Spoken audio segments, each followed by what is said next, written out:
વડોદરામાં સ્કૂલ વાનવા વિદ્યાર્થીઓ કેટલા સુરક્ષિત? અચાનક પાછળના દરવાજો ખોલ્યો અને બે વિદ્યાર્થીની પટકાઈ. એક તો 5 ફૂટ સુધી ઢસડાઈ. આ સમગ્ર ઘટનાના સીસીટીવી પણ વાયરલ થઈ ગયા છે. વડોદરા શહેરના નોવીના તરસાલી રોડ પર આવેલી તુલસીશ્યામ સોસાયટીમાંથી પસાર થયેલી સ્કૂલ વાનમાં બેસેલી બે બાળકીઓ નીચે પટકાતા બંને ઇજાગ્રસ્ત થઈ હતી. આ સમગ્ર ઘટનાના સીસીટીવી પણ સામે આવ્યા છે, જેને પગલે પોલીસ તંત્ર અને આરટીઓ તંત્ર પણ દોડતું થયું હતું. હાલ પોલીસે આરોપીની સ્કૂલના કેમ્પસમાંથી અટકાયત કરી છે અને વધુ તપાસ હાથ ધરી છે.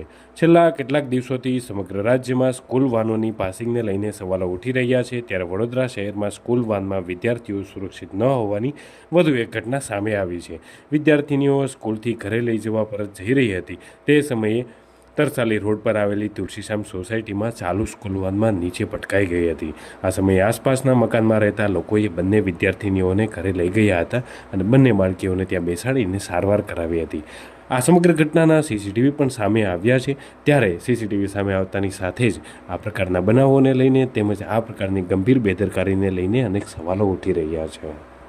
2 દિવસ પહેલાની જ વાત છે ને એટલું ગંભીર લાગ્યું નહોતું, પણ બધા અહીંયા હતા જોડે તો બધા ત્યાં જઈને બાળકને બચાવી બધાને ઉચકીને અહીંયા બેસાડીને ટ્રીટમેન્ટ થોડું કર્યું હતું. છોલાઈ ગયું. એ વેનનો પાછળનો ડોર છે ને ખુલી ગયો અને બાળક પડી ગયા બે.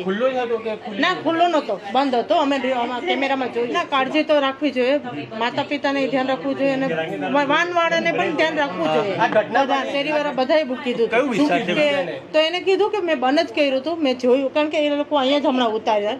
તો હવે બે જ ઘર વટીને આવી રીતના ત્યાં બમ્પર છે પણ સ્પીડમાં આવી હતી. સ્પીડમાં હતી.